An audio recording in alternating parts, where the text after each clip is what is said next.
Bienvenue à vous encore une fois dans cette nouvelle vidéo tutoriel dans laquelle nous allons intégrer une maquette complète d'un site e-commerce avec du HTML et différemment d'habitude on va utiliser cette fois-ci Tailwind CSS.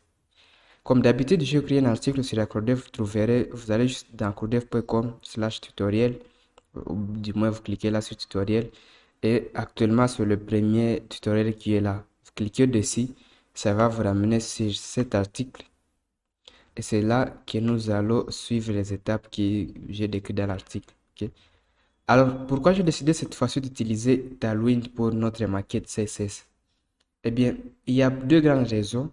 De un, parce que c'est un projet e-commerce et généralement pour des sites e-commerce aussi complexes, ou du moins pour tous les sites en tout cas complexes, il vous faut un framework puisque des fois on a besoin de faire des changements et au lieu de recompiler encore votre CSS, vous allez juste ajouter des classes sur votre code HTML et ça sera directement mis en forme au lieu de recompiler à chaque fois votre code CSS.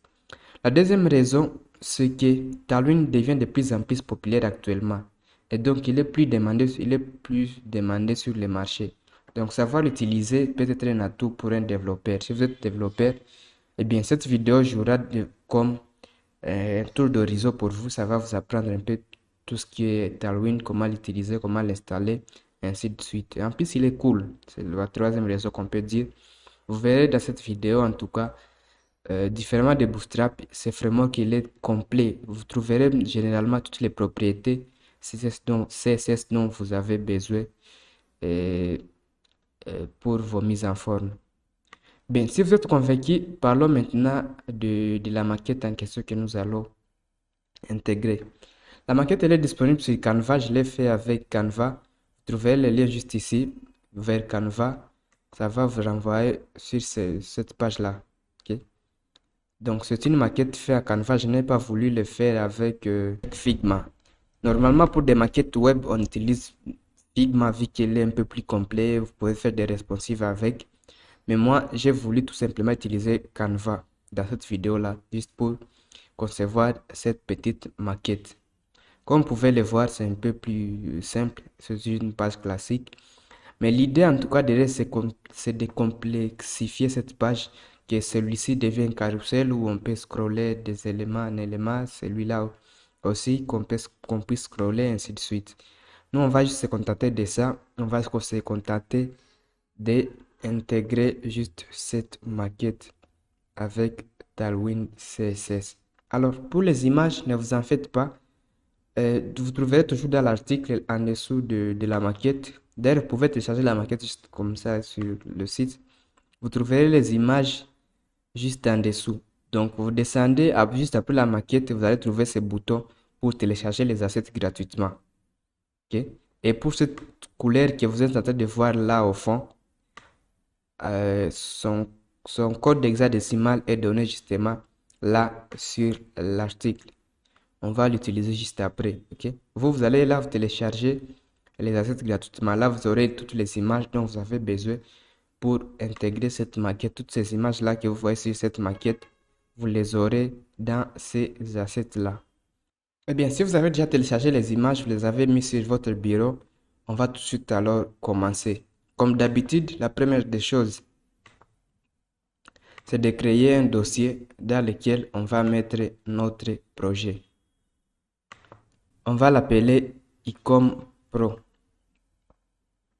On va le mettre juste ici. Vous voyez là, on a nos images que j'ai déjà téléchargées, donc je vais les mettre à l'intérieur. Et ce projet Icom Pro, il faudra maintenant aller l'ouvrir dans Visual Studio Code.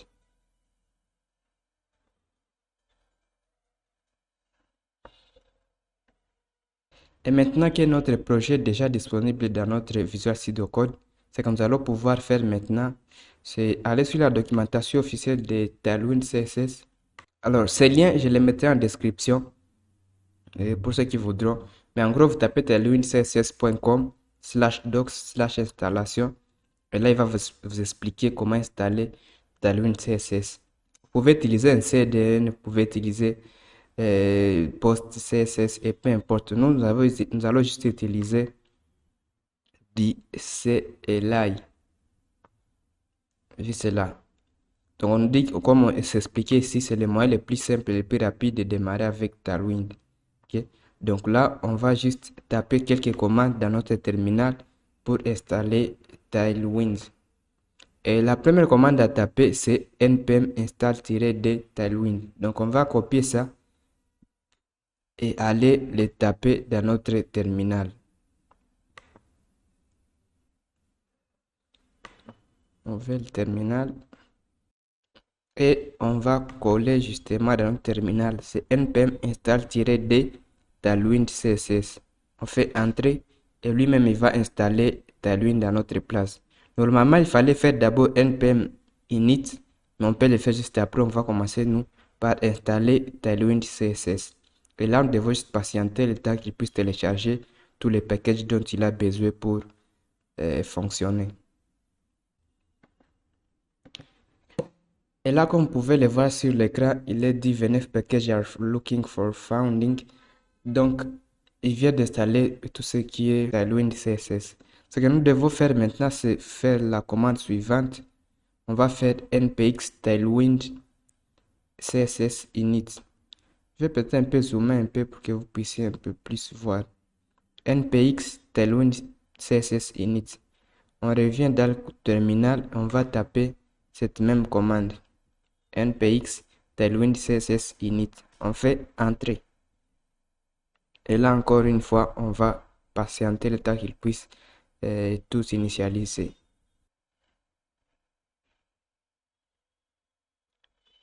Et là, vous pouvez voir qu'il vient de nous créer un fichier tailwind.config.js.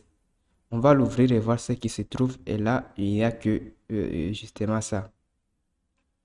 On va revenir sur la documentation officielle.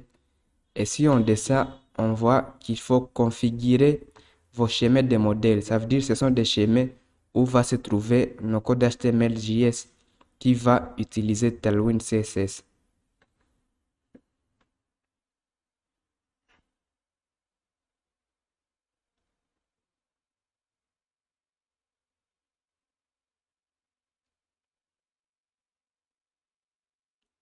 Donc, nous, c'est notre racine, on va utiliser index.html. Donc, on va le créer.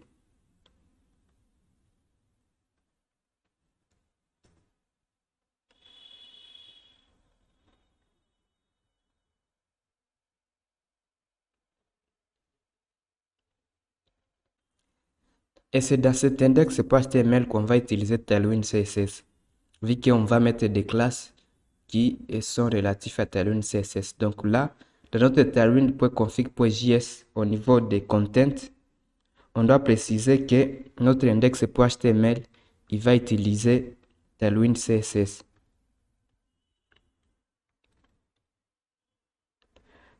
Alors, juste pour éviter de problème, on peut mettre aussi notre fichier CSS. Donc, on va dire qu'on va créer un autre dossier ici, CSS, où on va mettre notre code CSS.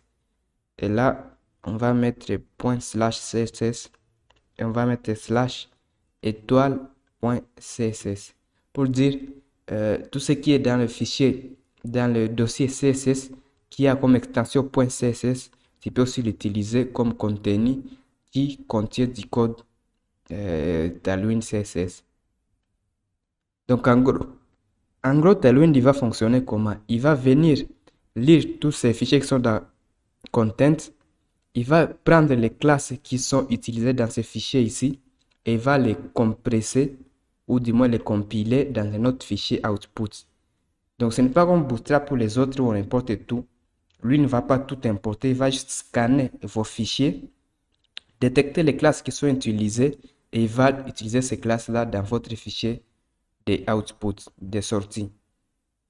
Voilà. Donc quand vous faites content et vous faites ça, généralement ça veut dire qu'il faut scanner ces fichiers-là et détecter les CSS, les classes qui sont là et les insérer dans notre output. Eh bien, quand on a terminé cette petite configuration, comme c'est dit dans la documentation, la prochaine étape, c'est de créer notre fichier output, input. Okay? Notre fichier qui va contenir notre CSS. On va le mettre aussi dans CSS. On va l'appeler aussi input comme sur la documentation input.css. Et là, dans notre input CSS, on va importer ces trois classes, comme dit dans la documentation.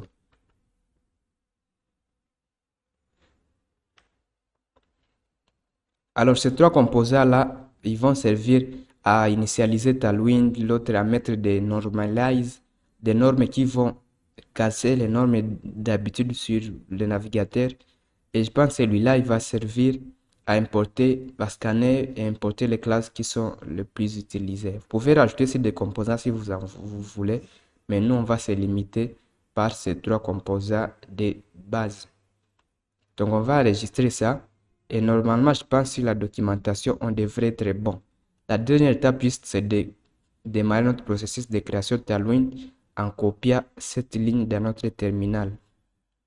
Cette ligne va servir à quoi? Comme c'est dit, npx Tailwind, il va initialiser, il va prendre notre input css.css et il va compiler tout ce qui est là et va les mettre dans output.css. Et là, le -watch pour dire qu'il ne puisse pas faire juste une seule fois, qu'il puisse garder le terminal, en fait, chaque fois qu'il y a des changements dans notre input CSS, qu'il puisse recompiler encore une fois et sortir les fichiers de sortie. Et là, il va aller scanner toujours nos fichiers ici. Donc, chaque fois qu'on fait des modifications d'index.html, il va détecter les classes qui ont été rajoutées et il va recompiler encore pour mettre ces classes dans notre fichier output. Donc, on va venir ici dans notre terminal et coller notre commande. Seulement à la place de src ici, c'est plutôt nous css /input.css et ici, on va mettre notre output toujours dans le dossier css. Là, si on fait entrer, normalement, tout devrait être bon et on aura notre fichier de sortie.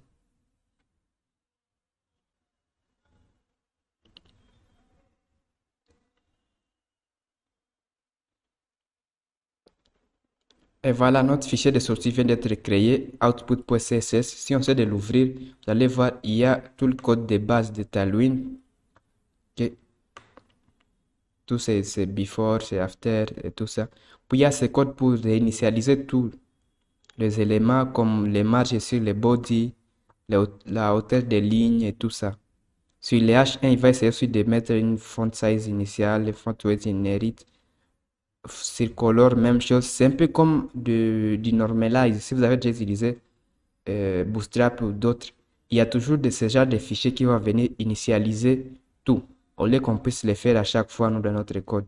Puis là en dessous, vous allez voir qu'il a importé les variables dont il aura besoin pour fonctionner. Et là, on a nos codes de base à cause de ces composants-là qu'on a justement rajoutés dans input.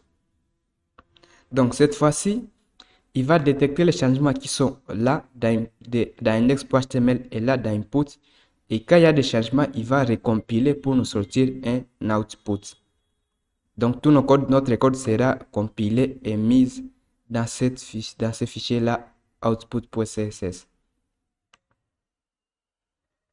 Alors, on va tester tout ça et voir si réellement ça marche. On va mettre là HTML. Alors, c'est plutôt HTML5. Voilà. On va appeler ça icon pro. Et là, comme link réel, on ne va pas mettre notre input, mais on va plutôt mettre notre output. Ok? Vu que c'est là que se trouve notre code déjà compilé CSS. Notre code CSS déjà compilé. Quand maintenant sur mon body, j'essaie de mettre une classe, par exemple, on va dire bg-blue-500. Quand j'enregistre, normalement, si vous avez vu là en dessous, il a recompilé. Et là en dessous, il va nous sortir notre bg qui sera là. BG Blue 500, notre classe. Il vient de les rajouter dans notre output. Et là, si on va exécuter ça, on va utiliser Live Server que malheureusement je n'ai pas dans ce système. Donc on va aller l'installer. Pour installer une extension, on va là. on va taper Live Server.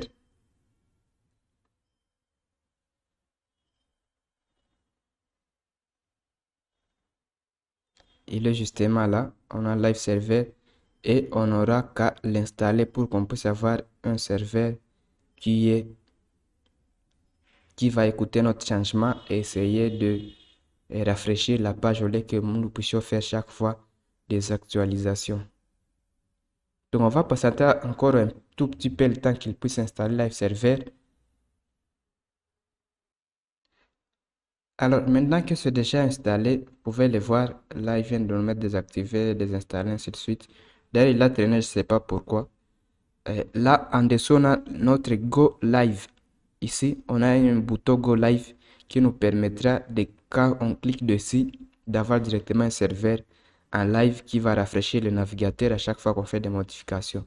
Le temps qu'on parle des extensions, vous devez absolument installer notre extension à chaque fois que vous utilisez Tailwind CSS. Il va s'appeler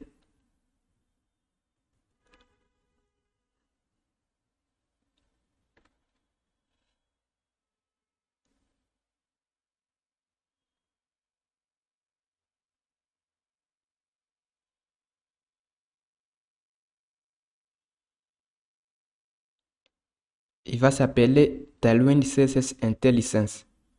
C'est une extension à absolument avoir. L'avantage de cette extension sera quoi? À chaque fois que vous commencez à taper les classes dans votre code HTML, il va détecter quelle classe dont vous avez besoin. Il va vous proposer de l'autocomplétion et là, vous allez juste sélectionner celle que vous voulez. Donc, vous prenez Tailwind CSS IntelliSense. Il a juste l'icône de Tailwind. Okay? C'est vraiment une extension à ne pas manquer. Donc, on va aussi l'installer le temps qu'on parle des extensions.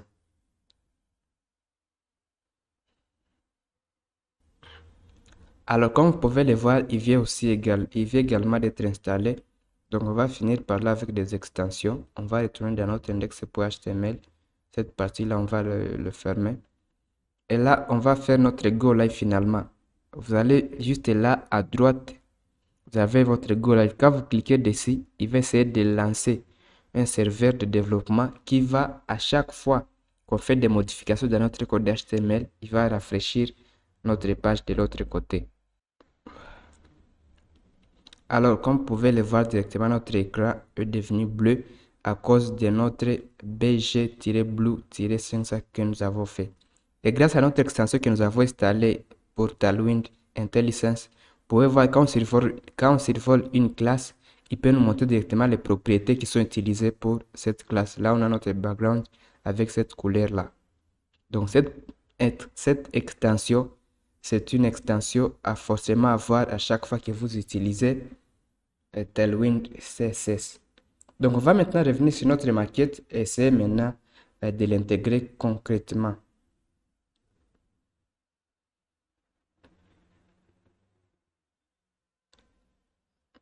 Si on remonte, on va comme d'habitude diviser toute notre page en sections. On va supposer que là, nous avons notre première section. Là en dessous, nous avons la section suivante. Là en dessous, nous avons une autre. Ok, justement là. Et là, encore une autre. Et en dessous, même chose. Donc, dans notre main, nous allons mettre notre première section, celui-là. Ok. Donc, on va juste là. On va effacer cette classe. Elle ne sert quasiment à rien. Pour juste être un peu plus cool, on va mettre notre main. On suppose que là, il y a un header. Là en dessous, il y a un footer. Alors, notre maquette ne compose pas de header ni de footer. Ça sera à vous, si vous voulez en tout cas l'utiliser, de créer cette partie header et footer. Dans notre main, comme on a dit, on va diviser ça en sections. On va prendre notre première section. Et là, comme vous pouvez le voir sur la maquette, il a un background un peu vert. Cette couleur, elle a été donnée sur le site, si vous vous rappelez, il est justement là. Okay? Mais cette couleur-là, il n'existait pas dans Tailwind CSS. Donc, on ne peut pas faire un background de cette couleur-là. Bon, finalement, on peut le faire, oui. Mais la meilleure manière de le faire avec Tailwind, c'est d'intégrer directement cette couleur dans son code base, dans son système global. Et pour faire ça, on n'a qu'à se rendre dans notre tailwind.config et dans la partie thème, là, dans Extend, on va y rajouter Color. Et là, on va donner ici un nom. Nous, on va l'appeler cyan vert, vu qu'il ressemble en tout cas à du vert. Et là, à côté, on va lui donner cette couleur. Ok. Quand on fait ça, et que l'on sera maintenant dans notre index.html, si vous essayez de faire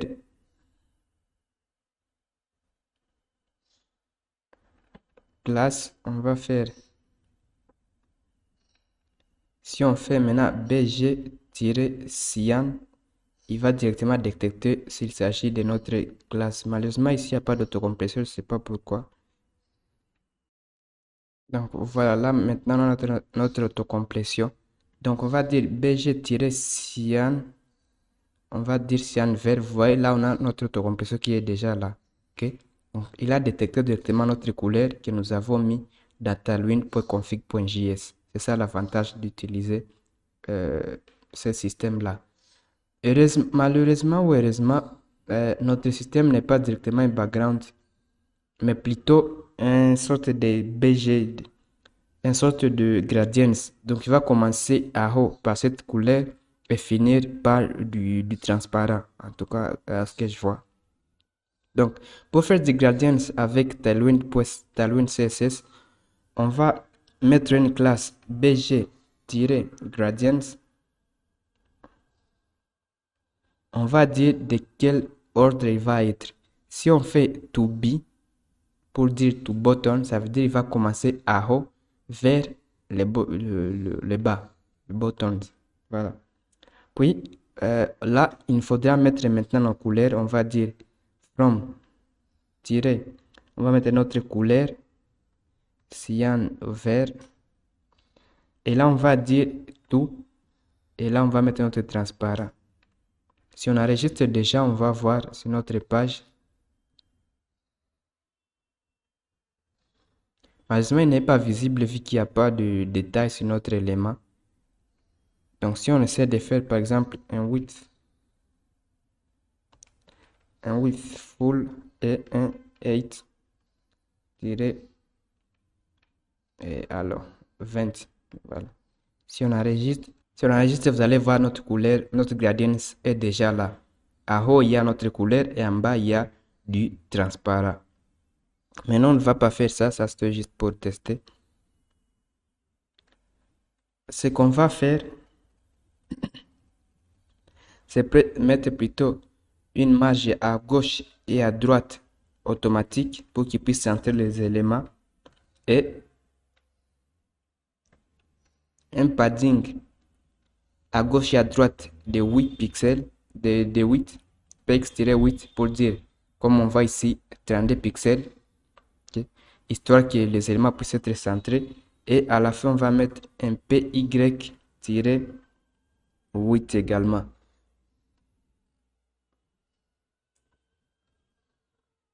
Voilà, on va juste mettre un word wrap pour retour à la ligne. Alors, c'est dans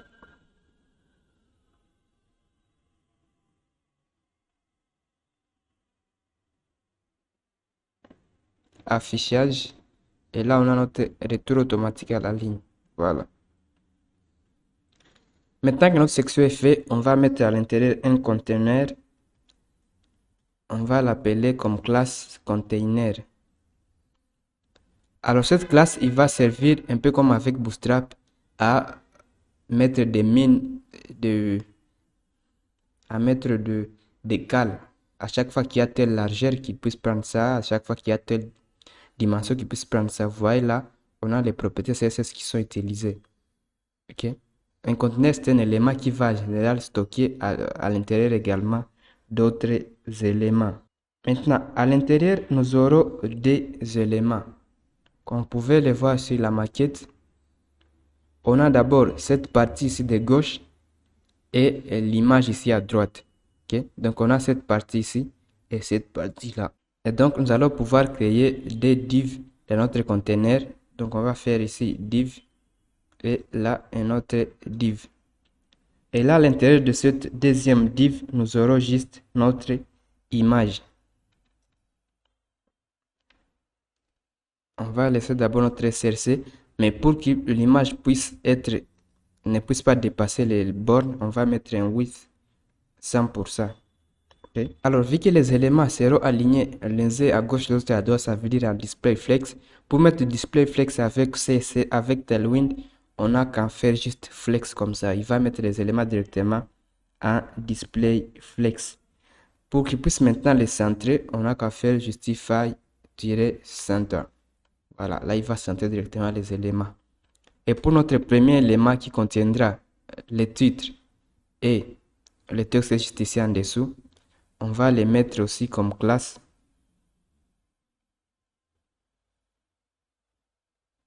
On va dire qu'il va prendre la largeur disponible avec flex 1.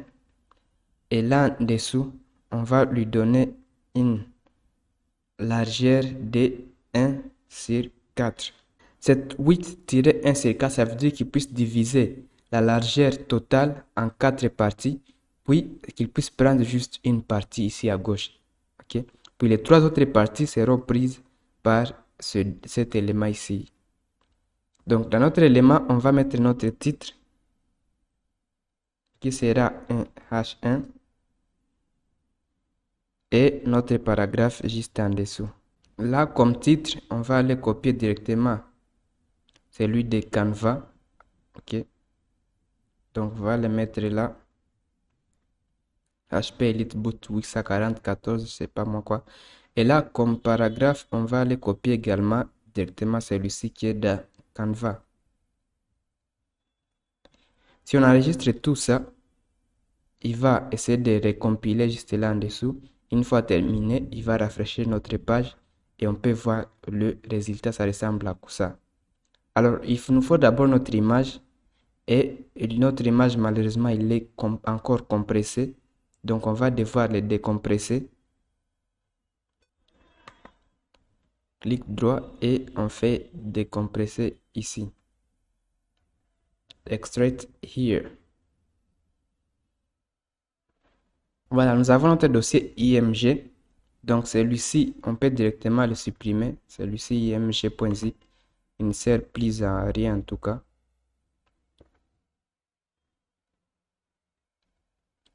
Et là, dans notre image comme SRC, on peut mettre directement img / l'image en question, ça s'appelle comme-nb comme on voit juste là.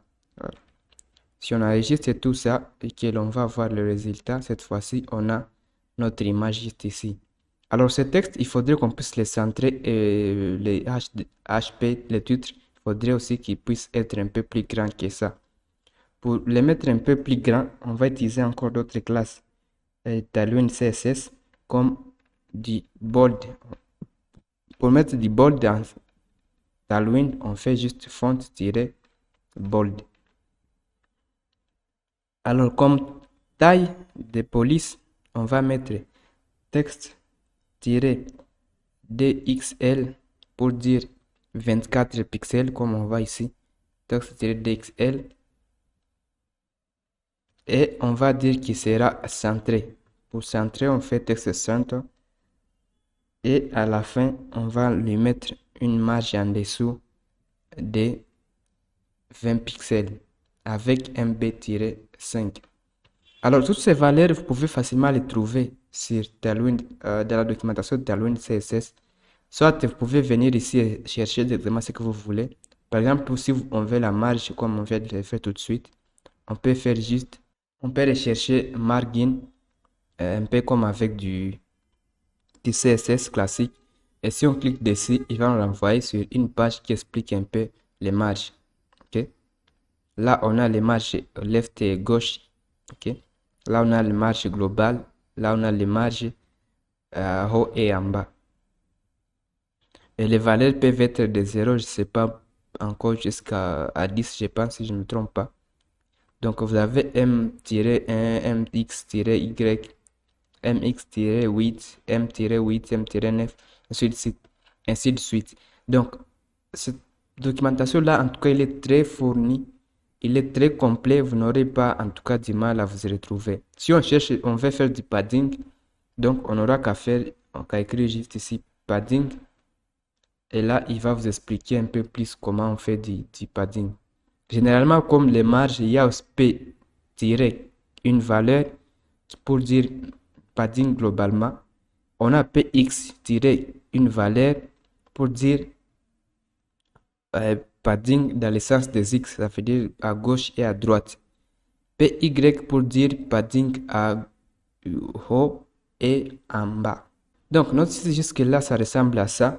On va prendre maintenant notre P aussi. Essayer un peu de le mettre aussi en forme. On va d'abord commencer par centrer le texte. Donc, on va dire comme classe texte-center. OK. On va le mettre aussi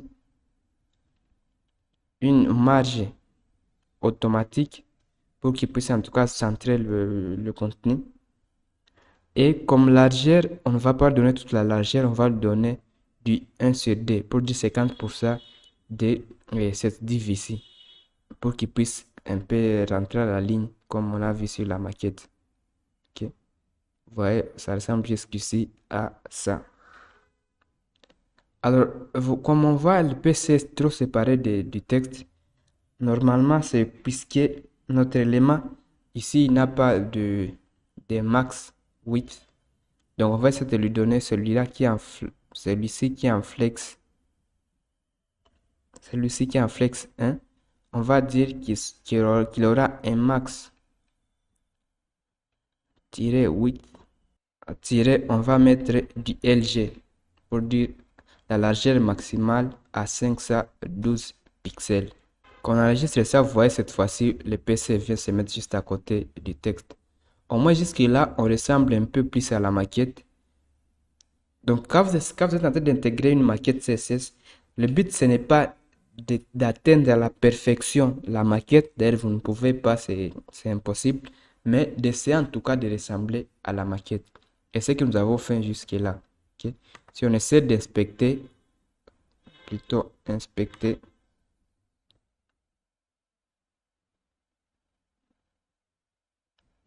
vous allez voir notre code en tout cas ressemble. Celui-là, notre partie ressemble à notre maquette ici. Donc on peut s'arrêter par là pour cette section et attaquer directement cette suivante section. Okay, comme vous avez vu, on n'a pas écrit du code CSS jusqu'à maintenant. C'est juste Tailwind qui va gérer tout. Donc c'est un framework en tout cas qui est très poussé. C'est pourquoi beaucoup de boîtes l'utilisent actuellement. Vu qu'il va permettre en tout cas de tout faire, tout ce qu'on a besoin de faire, ça écrire du code CSS. On va juste se concentrer à notre code HTML.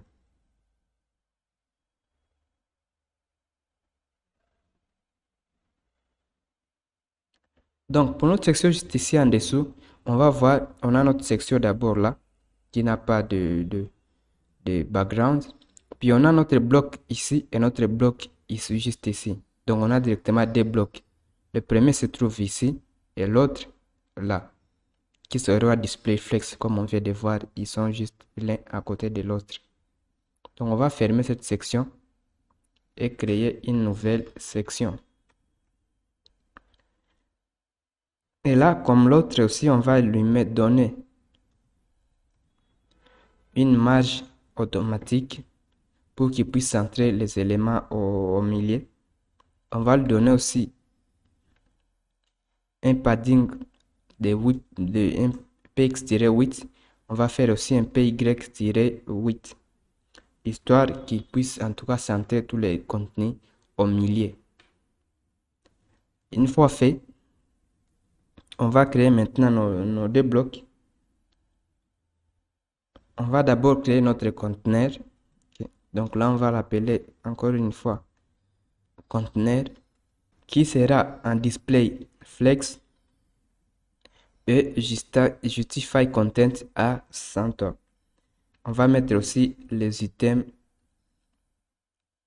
au centre. Voilà. Alors, à l'intérieur de notre conteneur, nous aurons des éléments. Nous aurons d'abord notre premier div qui contiendra cette image, juste ici, cette contenu ici. Donc, pour celui-là, rien de bien plus compliqué. On va juste mettre à l'intérieur notre image. Alors, l'image également se trouve dans IMG et il va s'appeler copie de celui-là. Voilà, de X base et ainsi de suite. Et comme d'habitude, on va lui donner aussi une classe. On va mettre un W-full pour dire qu'il puisse prendre toute la largeur et pas dépasser celui de ce conteneur. Et on va lui rajouter aussi un hash-full pour dire la même chose. C'est comme si on avait fait width 100% et height 100%. Largeur 100% et hauteur 100%. Lorsqu'on fait ça, il va prendre la largeur, seulement il va essayer de se déformer. Donc on va devoir utiliser un object fit.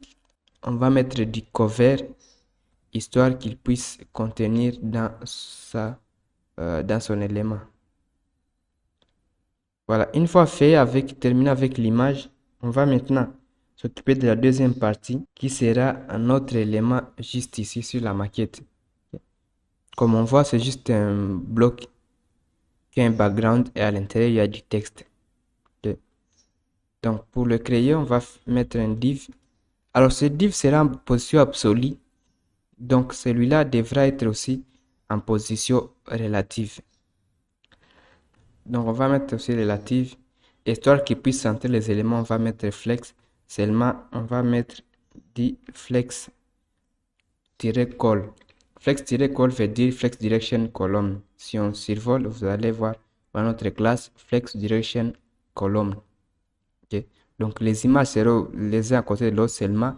Ça va servir à centrer cet élément qui est juste ici en dessous. Donc, celui-là sera en position absolue. Il sera juste en dessous. Donc, on va mettre bottom-3. On va mettre aussi une largeur de 4/5 pour qu'il ne puisse pas prendre toute la largeur, mais plutôt une portion. Ça ressemble à 80%. Okay?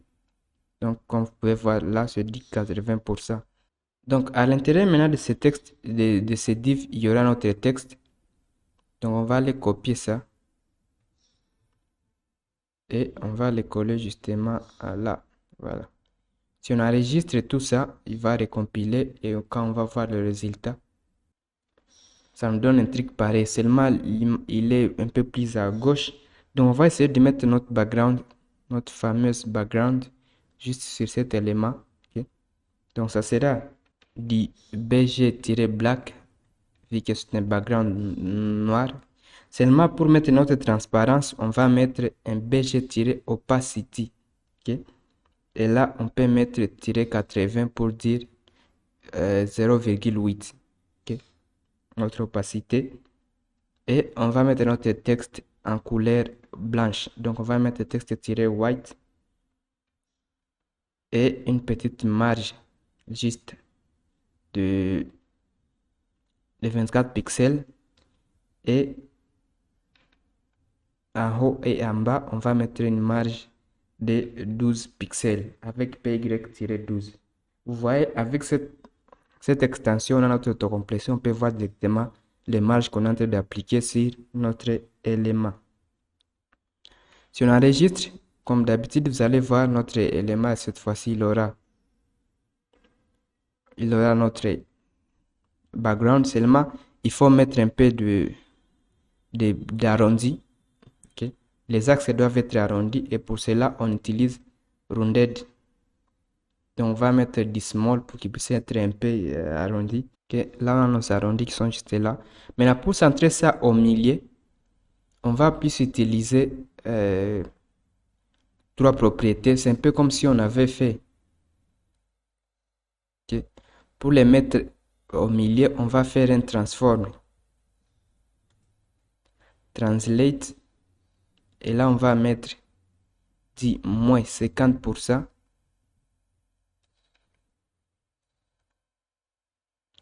Et là encore, moins 50%. Oui, on va mettre un left 50%.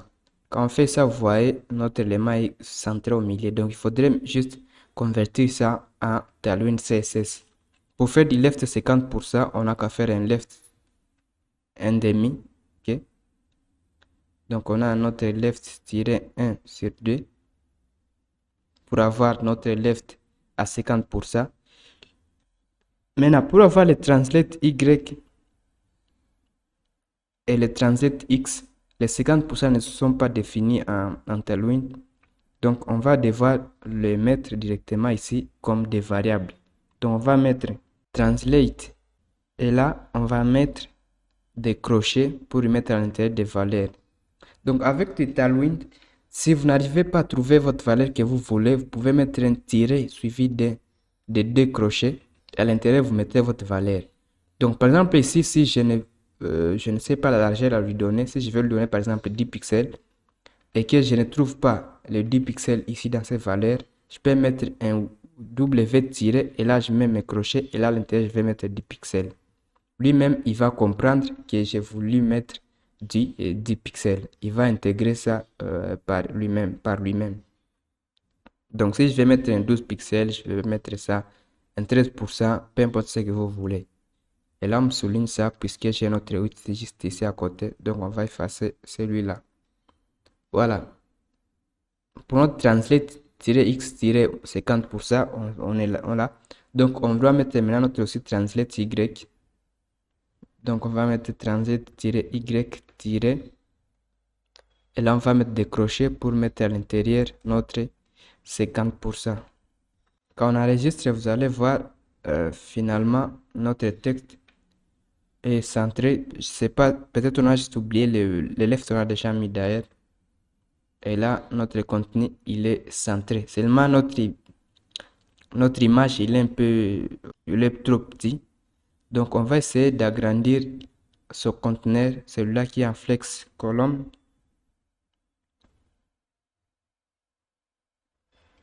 On va mettre un width tiré. Et là, une fois de plus, comme on n'a pas de valeur directement définie dans Tailwind, on va mettre des crochets et mettre 90 VH pour dire qu'il puisse prendre 90% de l'écran. Quand on enregistre cette fois-ci, vous allez voir, notre élément devient un peu plus grand que celui-ci. Voilà. Alors, vous voyez, la largeur vient d'être déformée. Donc, on va mettre aussi un max width pour éviter cette déformation. Donc, on va mettre un max width. On va mettre là, dernière valeur, c'est 96. Voilà, on va mettre celui-ci, 96. Cette fois-ci, tout devrait être bon. Nous devrons maintenant nous occuper de la partie qui est justement à gauche. Voilà, notre élément. Alors, on n'a pas pris le 90 VH, je ne sais pas pourquoi. On va essayer de mettre le max width juste avant. Alors là, c'est pas width-90 VH, c'est plutôt la hauteur qu'on a voulu faire mettre. Donc, c'est plutôt h-90 VH. Voilà. C'est juste cette erreur qui a causé à ce que l'on puisse pas avoir notre élément. Voilà, notre élément il est beau, il est bon. Donc il faudra maintenant s'occuper de la partie de juste à gauche. À droite plutôt cette partie ici. Celui-là aussi, comme on peut le voir, il a deux blocs. Il a d'abord le premier bloc qui est juste ici. Ok, juste ici avec ces 8 éléments. Et là en dessous on a nos items. Ok. Donc il faudra reproduire d'abord ça et s'occuper de l'autre partie juste après. Donc pour cela, on va aller juste après cette partie, celui-là, on va mettre notre div qui prendra aussi toute la largeur disponible. Donc on va dire flex-1. Voilà. On va lui donner aussi un padding histoire qu'il ne puisse pas être collé à l'élément juste ici à côté. Une fois fait, comme on a dit, cet élément aura des éléments. Il y aura un UL et juste le div qui contiendra nos éléments juste après. Dans cette UL, on aura des lits. Et juste histoire que celui-là puisse aligner les éléments les uns à côté de l'autre, on va les mettre en display flex. Donc on va mettre un flex là. En y réfléchissant, je me dis qu'un grid serait plus adapté, histoire qu'il puisse centrer les éléments vraiment les uns à côté des autres. Vous voyez, ils sont alignés les uns à côté des autres, juste dans ce sens et également dans ce sens ici. Donc le grid est un peu plus adapté à ça. Donc pour utiliser le grid avec Tailwind, on fait juste grid et on peut faire un grid-template pour dire un grid-colonne pour dire nombre de colonnes qu'on voudrait. Nous on voudrait 4 colonnes comme on a dit 1, 2, 3, 4 et c'est ce qu'on va utiliser. Donc on va mettre grid-4. On va mettre aussi un gap-d histoire qui puisse séparer les éléments les uns à côté des autres. Donc le gap va servir à mettre cette distanciation entre ces éléments ici. Okay? Donc en premier, on a tout. Le premier lit, c'est tout. Alors comme vous pouvez le voir sur la maquette, nos lits ont un bordure juste arrondi à côté et un background qui est un peu différent et le texte qui est blanc. Donc pour faire ça, normalement vous devrez être capable jusque-là de le faire avec Tailwind. Donc pour mettre le texte en blanc, on va faire juste texte-white.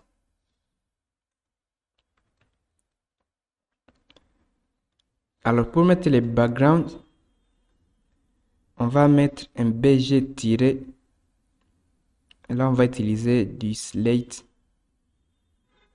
600. Ça va un peu plus ressembler à la maquette que les autres backgrounds. Donc on va dire bg-slate 600 et on va mettre un rounded pour dire bordure arrondi. Et là on va mettre du 3XL.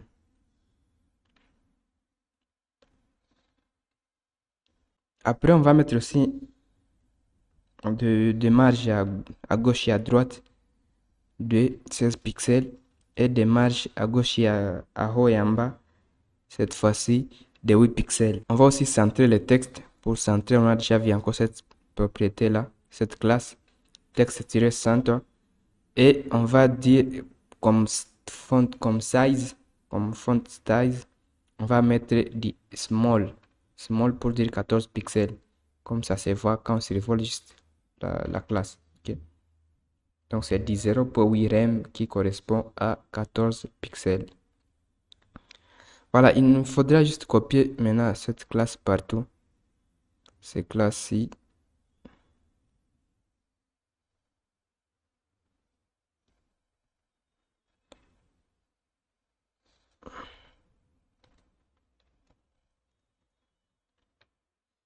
Voilà. Maintenant que nos classes sont copiées un peu plus partout, si on enregistre l'on va voir le résultat. Normalement, on devrait ressembler à notre maquette. Voilà. Et vous voyez là, on ressemble un peu plus à notre maquette. Alors, pour le tout, on peut voir que le background est un peu plus différent. Le background, il va ressembler à notre couleur de base qu'on utilise. Donc, au lieu de mettre un bg-slate ou bg-slate, on va mettre plutôt un bg- on va mettre notre couleur cyan vert. Voilà, on voit notre élément, il est un peu plus différent des autres en tout cas. Maintenant, pour mettre nos icônes juste ici avant en face, on va utiliser Font Awesome. Ok? Font Awesome, pour l'installer, on va aller suivre encore une fois la documentation officielle de Font Awesome. Donc on va taper juste Font Awesome sur Google. Et là, on a et normalement là en dessous, on va expliquer un Getting Started. Donc on va y aller. Et c'est dans ce Get Started qui va expliquer comment installer FontAwesome dans un projet. Voilà, the free package. On a notre npm install-save FontAwesome-free. Voilà, c'est ça dont on a besoin dans notre commande. Donc, on va aller dans notre terminal, juste ici, et créer un nouveau terminal. Voilà, on va insérer notre commande npm install-save et tout ça. Quand on enregistre, on va patienter le temps qu'il puisse télécharger FontAwesome dans notre projet et après on pourra l'utiliser. Alors, comme vous pouvez le voir, notre FontAwesome vient justement d'être installé. On dit VNF package are looking for founding. Donc là, si on va dans notre node module, vous allez voir notre FontAwesome est justement là. Maintenant, comment on va l'utiliser dans notre projet? Pour cela, on va aller dans notre input et on va l'importer juste à haut. Donc, on va aller juste ici avant. On va mettre un arrobase import. Et là, à la place de URL, on va mettre plutôt des guillemets comme ça. On va mettre arrobase pour dire partez du fichier sur lequel on est dans notre module et aller dans FontAwesome. Dans ce dossier ici, arrobase FontAwesome, on va aller dans, si on l'ouvre, on va voir qu'il y a encore notre dossier FontAwesome-free. Donc on va écrire FontAwesome-free. Et là, on va aller dans notre fichier CSS. Il va détecter directement les all, que c'est celle qu'on va nous utiliser. Donc on va mettre all.css. Alors, quand notre Tailwind va essayer de compiler tout ça, il va récupérer les all qui est ici, et il va les compiler et va les mettre dans notre output. Ok. Si on enregistre là, et qu'on va voir, il a récompilé.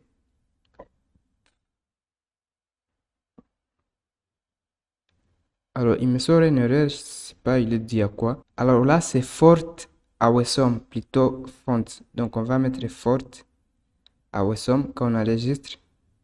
Cette fois-ci, normalement, on devrait avoir des problèmes qui est résolu. Voilà, là, il est en train de récompiler. Et là, on dit que tout est bon. Si on va voir dans notre output, on a nos classes de FontAwesome qui ont été importées. Vous voyez, là, on a notre FontAwesome. Seulement, le problème avec FontAwesome, c'est qu'il fonctionne avec WebKit des données, des fonts qui va lui permettre de créer ces icônes. Mais ces fonts-là, lui, va considérer qu'ils sont juste à haut. Si on descend toujours dans notre code, vous allez voir le schéma qu'il va utiliser pour récupérer ces WebKits. Alors, c'est plutôt là, voilà. Là, il va récupérer ces webfonts juste ici. Il va essayer de remonter d'un cran et aller dans webfont pour récupérer ces fonts-là. Alors, si on va dans output et qu'il essaie de sortir, il ne va pas trouver webfont. Donc, il nous faut récupérer ces webfonts juste ici dans FontAwesome toujours. Alors,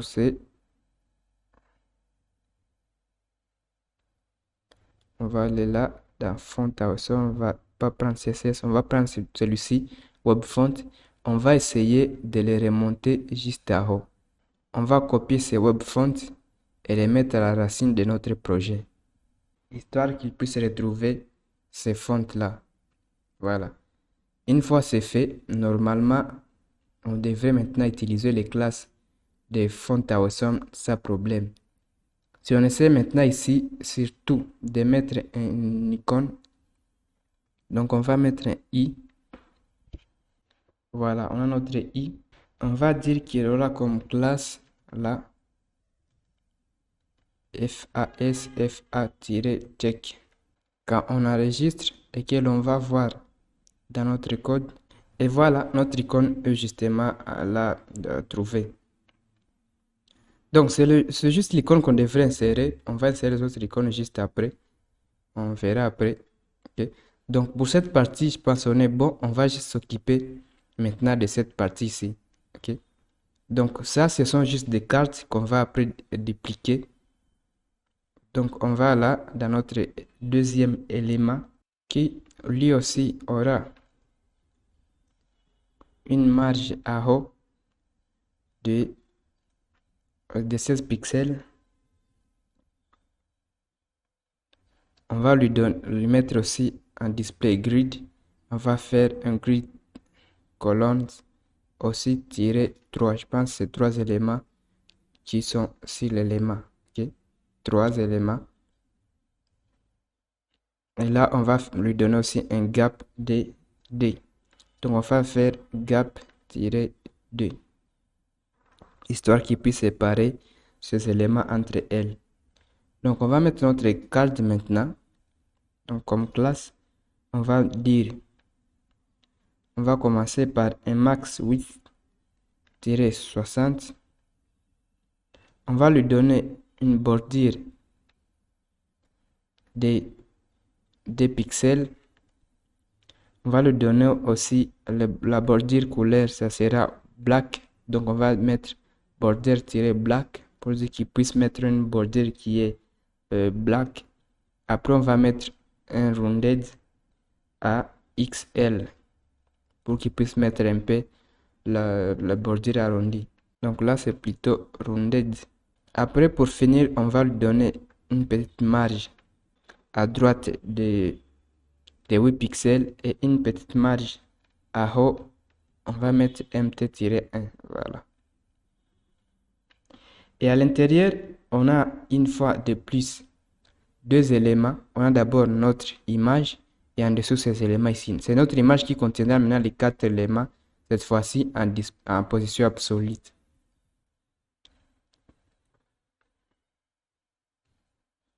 Donc là, on a notre image. On va commencer par notre image. Donc on va dire qu'on aura d'abord notre div ici qui lui à l'intérieur aura une image.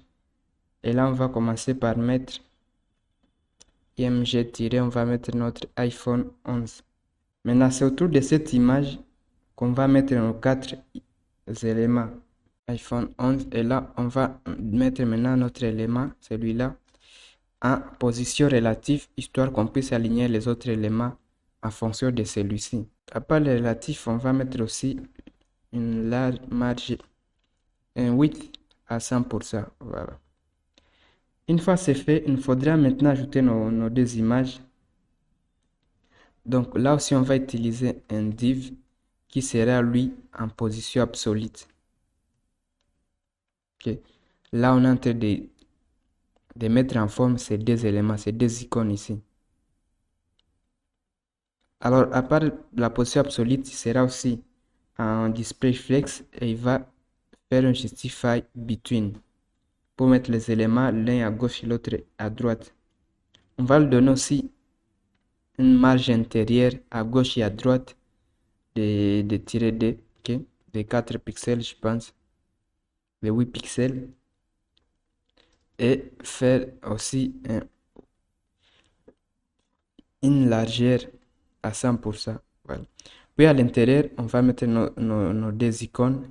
Donc on va mettre un i qui a pour classe fa-earth pour dire l'équerre. Alors, histoire que lorsqu'on puisse les survoler, il puisse avoir un curseur pointeur, on va mettre over des points curseur pointeur. Donc, c'est comme ça qu'on fait avec du Tailwind. Lorsque vous voulez faire en sorte que quand on clique yes un certain événement, vous faites un over des points. Okay? C'est un peu comme avec du CSS, vous pouvez faire des points over. Là, vous faites un over des points. Et là, vous pouvez mettre les propriétés que vous voulez maintenant. OK? Voilà. Donc, nous, on va mettre over des points curseur pointeur pour dire que à chaque fois qu'on survole l'élément, que le curseur puisse être de type pointeur. Donc, on va mettre notre deuxième icône. Ça sera par contre lui un FA-shopping cart qui lui aussi, lorsqu'on le survole, il va être un curseur pointeur. Après ces 2 éléments, juste en dessous, si vous avez remarqué, il y a une fois de plus des autres icônes. Et aussi, ils auront les mêmes propriétés. faire aussi en absolute. Seulement, il y aura une petite différence. Là, on aura un button. On va mettre button-d. C'est aussi un display flex et toutes ces propriétés-là. On va juste rajouter un align items à center, histoire qu'il puisse aligner verticalement les éléments au centre. Après, on va y mettre aussi un i. Ça sera cette fois-ci celui-ci, about. Donc, on va mettre FAS,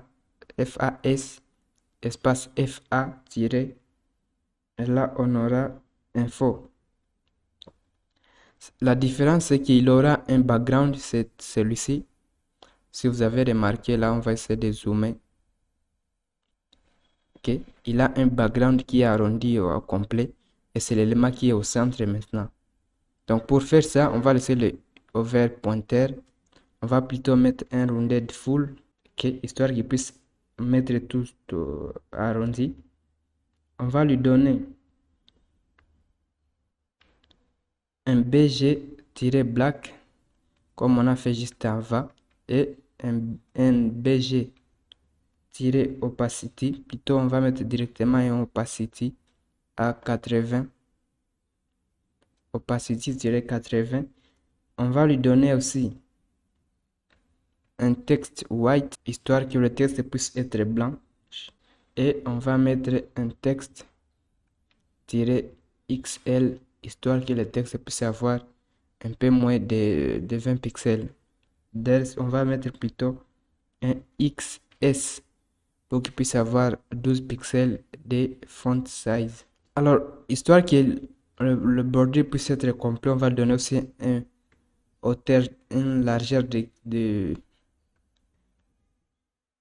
16 pixels et une hauteur de 16 pixels. Une fois fait, nous aurons maintenant qu'à mettre en forme le petit bloc qui est juste ici à côté. Ça, cette fois-ci, ce n'est pas une icône ici. On va effacer l'icône. Ça va être plutôt une div. Le div, comme juste avant, aura aussi un BG-black. Il aura aussi un opacity à 80 et un rounded small. On va lui donner aussi une marge de 4 pixels à haut, en bas, à gauche et à droite. Et le texte devra être aussi blanche. Voilà. Puis à l'intérieur, on aura qu'à y mettre juste notre prix, qui est 80 000 FBU. Voilà, jusque-là, normalement, on devrait finir avec cette partie. Quand on enregistre, on va attendre le temps qu'il puisse recompiler. Et si on va voir le résultat, si vous voyez ce dépassement, c'est à cause de l'image, il essaie un peu de dépasser la boîte. Donc, on va essayer de mettre un overflow hidden, histoire qu'il puisse être caché et qu'il ne puisse pas plutôt dépasser l'élément. Alors, on a notre div ici, notre image. L'élément par là, c'est ça, relatif et tiré with full. Et juste en haut, pour le card, juste celui-là, on va lui donner un overflow hidden. Alors, sur l'image aussi, ok, là, on va rajouter une classe, histoire qu'il puisse prendre 100%. On va ajouter sur l'image un W-full, cette classe, histoire qu'il puisse prendre 100% de son élément parent. Voilà, et cette fois-ci, il est à l'intérieur. Maintenant, il nous faut faire la partie qui est juste ici en dessous. Ça sera un peu plus simple à faire. On va plier cette partie. Ok. On va rajouter juste ici un autre div qui lui aussi sera un display flex. Et là, il aura comme justify content à between. Donc, on va faire justify-between une padding de 16 pixels. Okay. De 8 pixels plutôt. Avec une padding à haut, cette fois-ci, de 4 pixels. À l'intérieur, nous aurons des divs également. Okay. Donc, on aura notre div ici. Et juste en dessous, on aura notre bouton.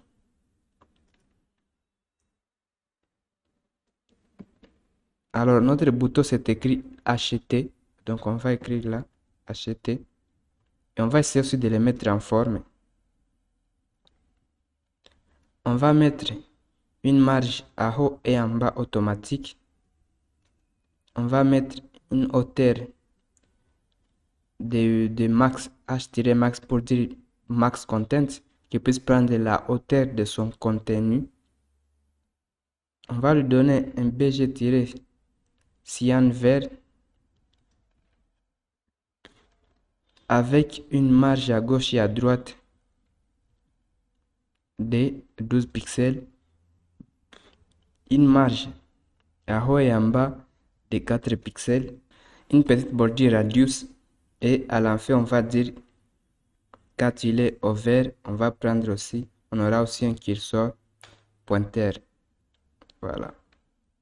Normalement là, on devrait être bon avec le bouton. On va s'occuper maintenant de notre titre et de la localisation. On va dire que ce bloc-là, d'abord, il va récupérer la largeur possible avec flex-1. Et comme width, il va prendre un 4 sur 6. Puis à l'intérieur, nous aurons nos deux éléments. On aura notre H3 qui contiendra les noms de notre appareil. Donc on va dire iPhone 11. Là, notre titre également sera en bordure, en font weight bold. Donc on doit mettre font-bold. Et on va mettre un overflow ellipsis, histoire qu'il ne puisse pas dépasser. Et on va mettre un overflow hidden également. Et à la fin, on va dire que le texte ne doit pas rentrer à la ligne. Donc on va dire texte-no wrap. Une fois fini avec le H3, on va s'occuper du P.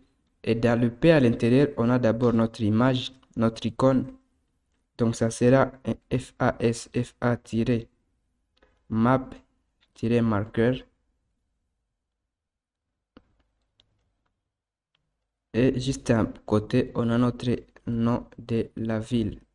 Donc on va mettre là Bujumbura. Lorsqu'on enregistre et que l'on va voir le résultat, cette fois-ci on a notre texte juste en dessous. Il y a l'icône qui manque. On va l'attendre. Et voilà, notre icône est là. Alors peut-être pour le bouton, il est assez à gauche. On va dire que son texte sera de 12 pixels font size. Là, normalement, il devrait être décalé et mis à la bonne place. Voilà, on a notre bouton cette fois-ci acheter qui est là. Et quand on survole, on a notre curseur pointeur. Alors pour celui-là aussi, on l'a. Seulement, il n'est pas centré, correctement centré. Donc, on va essayer de le centrer. Donc là, on va revenir là. Et pour notre i, celui-là, on va le mettre en position à display flex. On va mettre là un justify content au centre et un aligne items plutôt là. On va mettre items center. Voilà.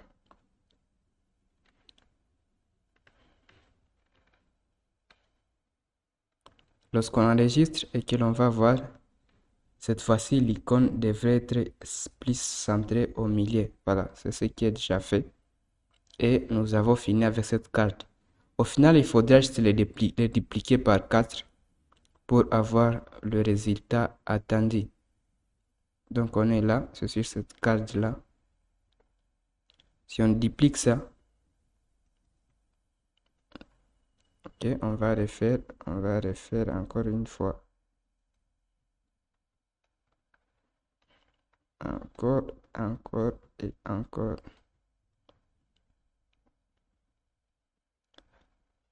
Je vais essayer de remonter, on va voir ça fait combien.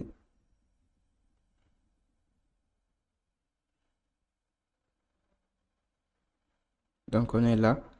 On a 4 éléments, 5, 6. On a 7 éléments, 8. Et alors, le 9e nom, on avait droit qu'à 6. Voilà. En passant un peu le temps qui recharge le tout, et vous allez voir, cette fois-ci, on a nos 8 éléments qui sont placés les unes à côté, nos 6 éléments qui sont placés les unes à côté des autres.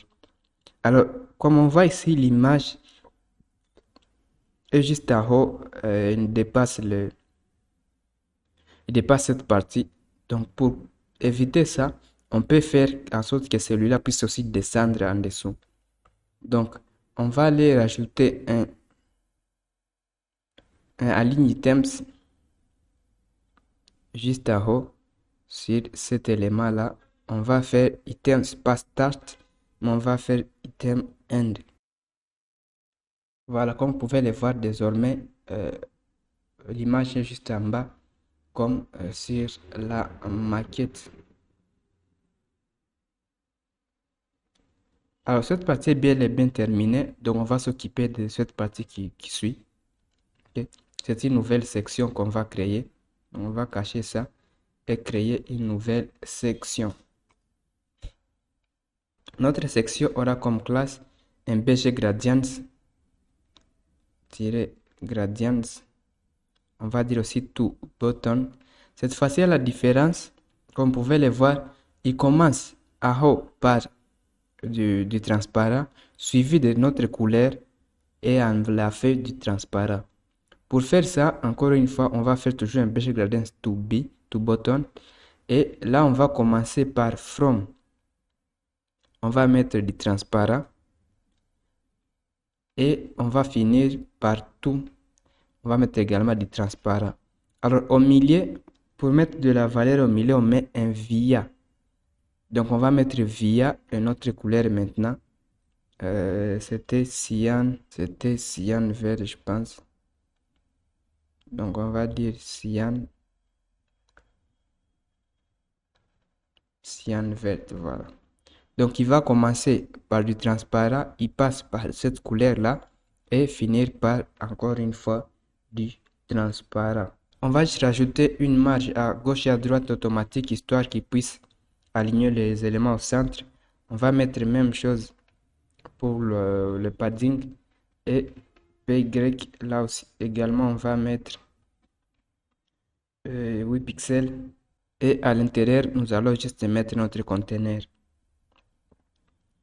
Donc, comme classe, on va mettre container qui lui aussi aura un margin top de 36 pixels. On va mettre aussi une marge en dessous de 36 pixels. À l'intérieur, il y aura un autre div qui lui maintenant contiendra nos éléments. Donc, comme classe, on va mettre du flex. Et on va mettre du flex-call pour dire flex direction column. Et on va aligner les éléments au centre. Voilà. Une fois c'est fait, à l'intérieur, nous aurons qu'à y mettre nos deux éléments. Donc, un titre, les grands titres ici, tous nos produits. Donc, d'ailleurs, on va copier ça juste ici. Tous nos produits. Seulement, on va lui mettre aussi en forme avec quelques classes. Et là, on va faire un font bold pour commencer, histoire qu'il puisse être plus noir. On va faire un texte de 5XL, histoire qu'il puisse prendre, comme vous pouvez le voir, comme size 3M qui équivaut à 48 pixels, c'est un peu plus grand. Okay. Et on va dire qu'il sera aussi au centre, texte sur le center, et il aura une marge en dessous de 16 pixels. Voilà. Une fois qu'on termine avec les H1, on va s'occuper maintenant d'IP. Et là, on aura qu'à mettre juste le texte au centre. Texte-center. Et peut-être aussi, on va dire qu'il aura comme width 50%. Donc, on fait W-1,5. Là, on va aller également copier ce texte et le mettre dans notre VS Code. Lorsqu'on fait ça, normalement, on devait ressembler à notre maquette. Ok, voyons là directement tous nos produits, les prix, les meilleurs prix sur les marchés avec un service de livraison impeccable. C'est un peu pareil que ça. Seulement celui-ci, il est trop zoomé. Pourquoi vous voyez qu'il est un peu plus grand. Donc on peut aussi rajouter cette font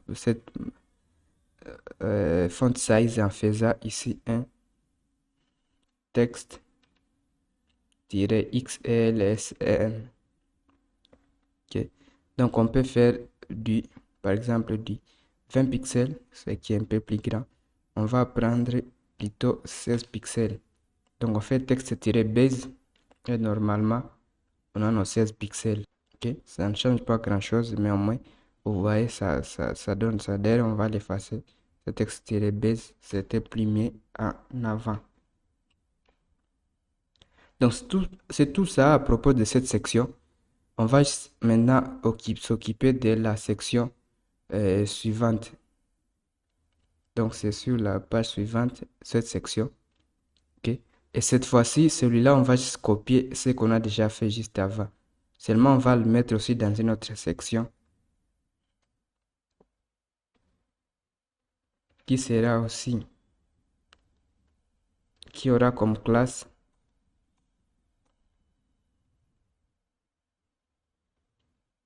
container. Lui maintenant sera le container. On va mettre comme d'habitude une marge à gauche et à droite automatique histoire qu'il puisse centrer les éléments. On va mettre aussi une marge intérieure de page x-5. Voilà.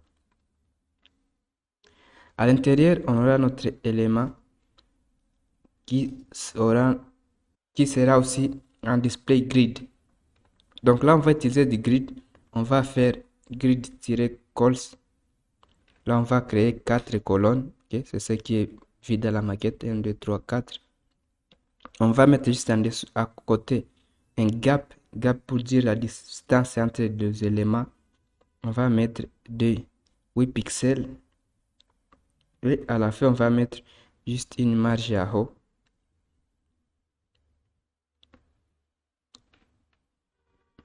de 16 pixels comme vous pouvez le voir. Voilà. On va mettre mt-4. Après avoir fait ça, ça sera juste question de copier le valeur à l'intérieur et rien de bien fou. Donc on va reprendre juste nos éléments qu'on a fait juste ici. Donc on va copier ça. On va venir les recoller ici. Normalement, tout devrait être bon si on rafraîchit. Après ça, il faudra bien sûr le multiplier. Donc là, nous avons 1, 2, 3, 4, 5, 6, 7, 8 éléments. Donc on va faire 1 fois 8. Donc on va faire 2, 3, 4, 5, 6, 7 et 8. On va juste après les plier.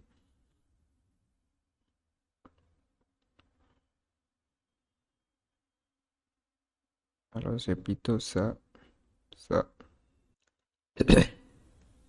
Alors une fois qu'on termine avec ça, vous pouvez le voir dans les résultats. On va essayer d'attendre le temps qu'il puisse rafraîchir le tout. Là en dessous, nous avons nos 8 éléments. Il faudra juste changer les contenus, les icônes, les images, ainsi de suite. Mais au moins, on a nos 8 éléments qui sont directement là, comme sur la maquette. La prochaine étape, c'est de construire ces deux blocs qui restent. Donc cette section est celle d'en dessous. Donc on va l'attaquer directement. Donc on va fermer cette section et s'occuper de la section suivante. Donc on va dire que lui aussi, ça sera un conteneur directement. Et comme d'habitude, on va mettre aussi à gauche une marge à gauche à droite automatique. On va mettre un px de 5 qui correspond à 20 pixels. À l'intérieur, nous aurons juste un div qui aura comme classe width 11 sur 12. Ça équivaut à 91. En tout cas, ce n'est pas la largeur mais au total, comme montré sur l'élément. Ça ne va pas prendre toute la largeur, mais au moins ça va prendre une grande partie, à peine 90 quelques. Là, c'est 91,6. Après, on va lui donner aussi une, une bordure arrondie, une petite bordure arrondie. On va faire aussi un overflow hidden, histoire que l'image à l'intérieur ne puisse pas dépasser. Et on va mettre aussi une marge automatique. Après, à l'intérieur de cette div, on va mettre notre image. Et là, ça sera notre... Alors, je pense que c'est Nivea Men, voilà. Et comme classe, on va mettre également une largeur à 100% pour dire W-full. Voilà, pour cette section, c'est tout ce qu'on a à faire. Quand on enregistre, vous allez voir le résultat. Ça donne notre icône qui va juste s'afficher. Seulement peut-être on va mettre une marge juste à haut. C'est pas même pourquoi ça ne s'affiche pas. Donc on va mettre une marge à haut, MT-4. On va mettre aussi une marge en dessous de cette même valeur, MB-4. Et on n'aura qu'à s'occuper de la section suivante et la dernière. Cette fois-ci, cette section, comme on peut le voir, lui aussi, il a un background, un gradient qui commence par du transparent et qui termine par du transparent. Donc, on va faire la même chose. On va dire qu'il aura un BG-gradients to button. Okay. Et on va lui donner, comme d'habitude, un from transparent to transparent. Et à l'intérieur, on va mettre un via. On va mettre notre cyan vert. Alors après ça, on va juste rajouter des marges. Donc on va mettre PY-10. On va mettre aussi un P à haut de 200 pixels. On va mettre également une marge à haut de moins 150 pixels. Après, on va mettre une marge intérieure à gauche et à droite, 4. On va mettre aussi une marge en dessous de 80. Normalement, notre section devrait être définie. Il faudra juste mettre son contenu. Pour cela, on va créer notre div qui maintenant à l'intérieur aura notre H1.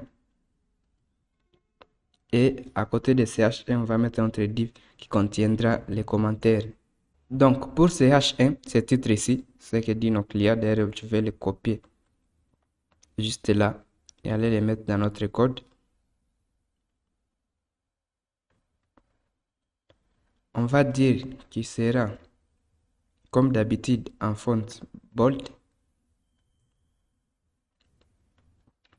qui sera centré, et on va lui donner une marge en dessous, un B-5,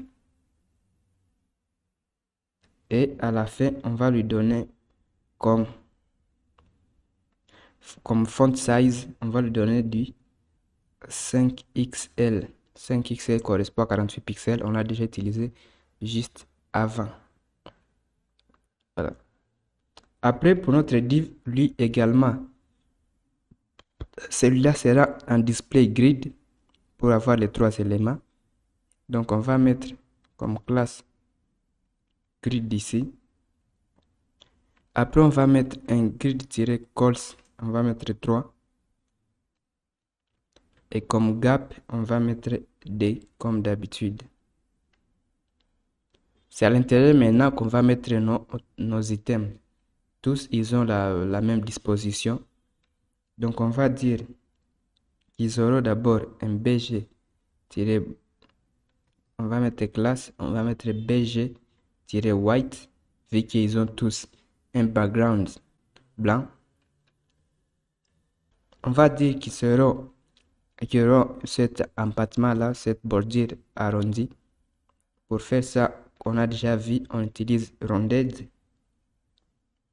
Et là, on va lui faire un rounded-md pour lui donner du 6 pixels. Et on va lui donner juste des padding.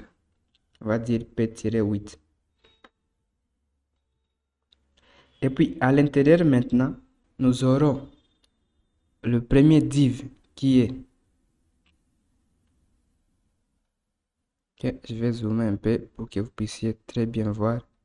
Le premier div sera cette icône, le deuxième sera du texte et le troisième, ça sera cette partie ici. D'ailleurs, cette partie sera en position absolute. C'est un peu plus facile à faire en absolute. Donc, cet élément, on devrait le mettre directement en position relative. Ok. Puis, nous allons créer notre premier div qui contiendra l'icône. Donc, on va dire classe, on va mettre texte-center pour qu'il puisse les mettre au milieu. Et à l'intérieur, on va mettre notre icône qui aura comme classe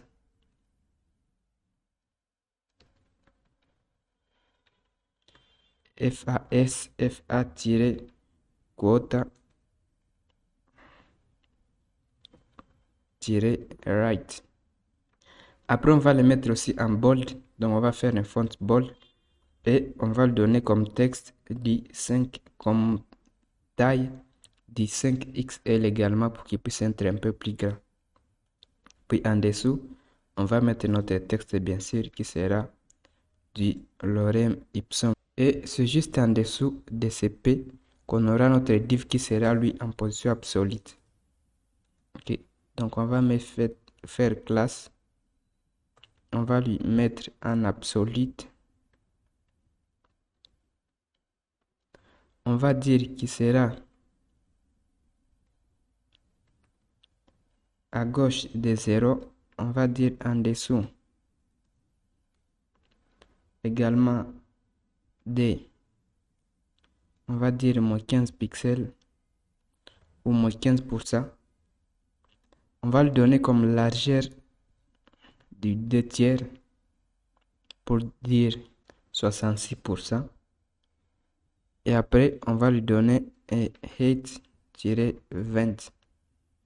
Et à la fin, on va dire que c'est un display flex. Une fois fait, on va juste occuper maintenant notre premier div, notre bloc maintenant ici, qui contiendra le texte. Et à l'intérieur, on va mettre notre H4 qui aura comme texte, on va dire John Doe. Et lui aussi sera au centre. Donc, on va dire classe texte-center. Voilà. C'est seulement son élément parent qui aura une bordure bleue. Donc, on va dire bg-blue et une petite bordure arrondie. Donc, on va dire rounded md. Après, on va mettre aussi au centre tout ce contenu. Donc, on va faire justify-center. On va mettre aussi les items au centre avec items-center. Et on va lui donner un h-max pour dire qu'il puisse prendre comme hauteur la hauteur maximale de son contenu. On va juste lui donner aussi une marge à gauche et à droite intérieure et une marge à haut et en bas de 4 pixels. Alors, je pense qu'on devrait être bon avec ce H1. On va juste récupérer maintenant l'image qui lui aussi sera comprise dans un div qui aura comme classe, on va dire overflow hidden. On va dire qu'il aura aussi un rounded-md pour dire qu'il y aura une bordure arrondie. On va mettre aussi un hash full. Et juste à l'intérieur, on va mettre notre image avec comme classe, comme src, on va dire image. On va l'appeler avatar 10, je pense c'est bon. Et lui aussi comme classe, on va lui donner un width 16 et un max-width 100%. Voilà. Je pense que jusque là, on devrait être très bon avec notre bloc suivant. Donc, on a notre titre juste en haut dans notre section. Après, on a notre bloc en dessous qui contiendra les trois éléments. C'est celui-là qui est en display grid. Mais nos items commencent juste ici. Okay? Notre premier item, on a qu'un item jusque là. Cet item, à l'intérieur, lui aussi, il a un div qui contient notre icône. Après, nous avons notre paragraphe. Et à la fin, nous avons l'auteur du commentaire. Et là, on a fait juste un absolute. On a mis en dessous de 15%, ou 15% en tout cas. Et toutes ces propriétés juste ici en dessous. Si on va voir le résultat, et voilà, notre code il est là, il est cette fois-ci bon. Seulement la chose à faire, c'est le John Doe qui est à haut qu'il fallait décaler juste en bas et il n'a pas malheureusement de bordure. Donc on va aller revoir ça. Notre épée, donc on va essayer de mettre notre épée dans un div histoire qu'il puisse être aussi mise dans un conteneur. Alors c'est pas bg-blue vu que bg-blue n'existait pas, donc on va mettre bg-blue-6, ça, voilà. Alors on va mettre aussi une marge à haut et en bas automatique histoire qu'il puisse être au centre. Donc on va mettre auto et une marge à droite de moins 10 pixels. On va rajouter aussi un peu de padding. On va mettre 3 à gauche et à droite. Et on va mettre aussi 1 à haut et en bas. Alors on a déjà, je pense, PY3. Voilà. Le PY1, ça aussi, on a déjà mis. Alors MY auto, je pense qu'on devrait être bon. Ok, si on va voir maintenant les résultats, voilà, on a notre John qui est justement là. Seulement le texte devrait être blanche, donc on va aller sur texte center, on va mettre aussi un texte tiré white.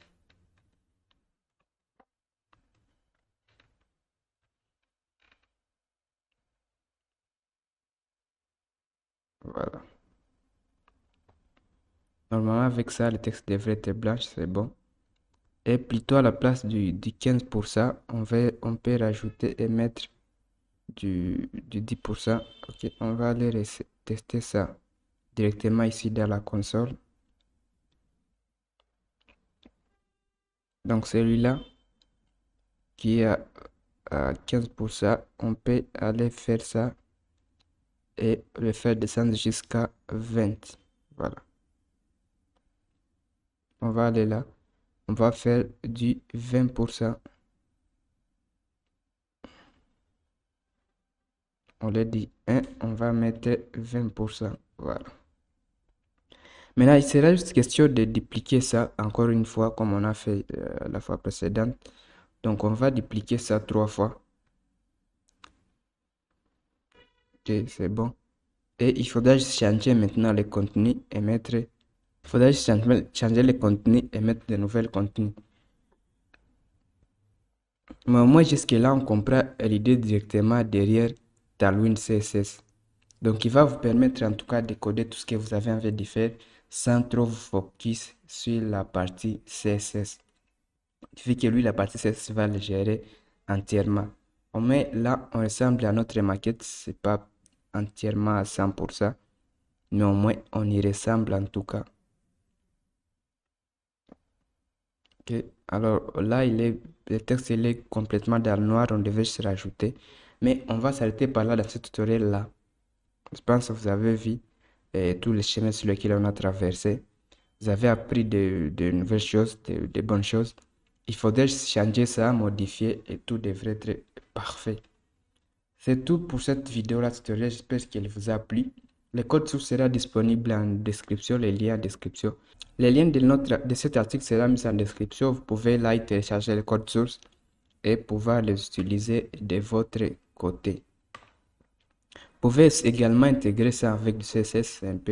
Ça peut être aussi marrant de voir comment vous allez le faire et nous montrer un peu votre travail après. Ok. Donc là, vous avez le bouton pour télécharger le code source si ça vous intéresse. Eh bien, je termine par là cette vidéo-là. J'espère qu'elle vous aura plu.